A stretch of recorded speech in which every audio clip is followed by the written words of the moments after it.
Out front now, the former Pentagon military official who ran the covert government program up until this last November, Luis Elizondo.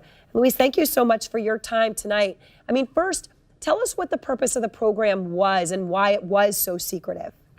Sure. The purpose of the program, Advanced Aerospace Threat Identification Program, was really designed to do just that. From a national security perspective, identify those things that we see, whether we see them electro-optically, we see them with radar, we see them as eyewitness reports, through a myriad of different ways and avenues that we receive the information, and try to ascertain and determine if that information is a potential threat to national security, in a nutshell. So what did you find? Well, we found a lot. I think it's probably been a little bit mischaracterized in some of the social media you see and what people put out, because a lot of times when we don't have a lot of information, we tend to fill in those gaps with what we think is logical. And there's still, by the way, a lot we really don't know. I think what's important is that we have identified some very, very interesting anomalous type of aircraft. Let's call them aircraft. Things that don't have any obvious flight surfaces, any obvious forms of propulsion, and maneuvering in ways that include extreme maneuverability beyond, I would submit, the healthy G-forces of a human or anything biological, hypersonic velocities, low observability, positive lift, again, seemingly in defying the laws of aerodynamics.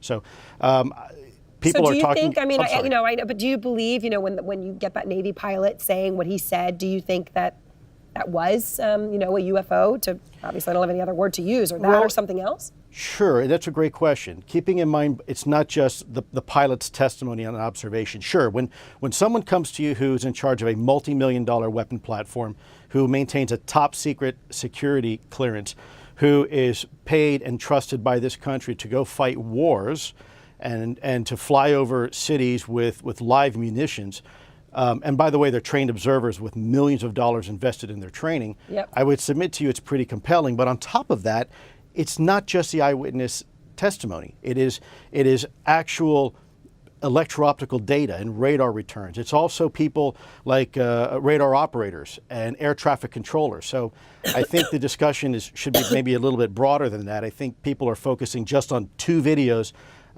coming from a set of F-18s when really it's a lot more than that. So recently, I guess it was in October, astronomers spotted what they say could be the first interstellar asteroid. You see it there, kind of that strange shape from beyond the solar system. What do you see when you look at that?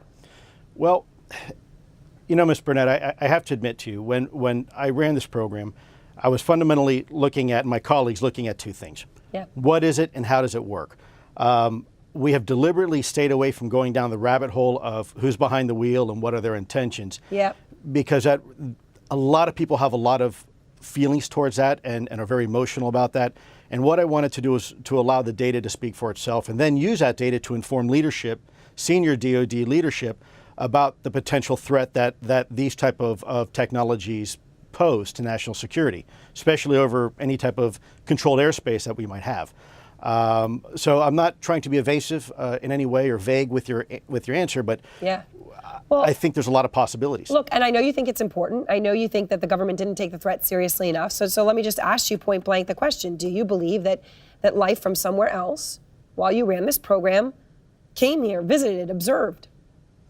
I will tell you unequivocally that through the observation, scientific methodologies that were applied to look at this phenomena, that these aircraft, we'll call them aircraft, are displaying characteristics that are not currently within the U.S. inventory, nor in any foreign inventory that we are aware of. So I know you're being clear, but I mean, the answer is yes.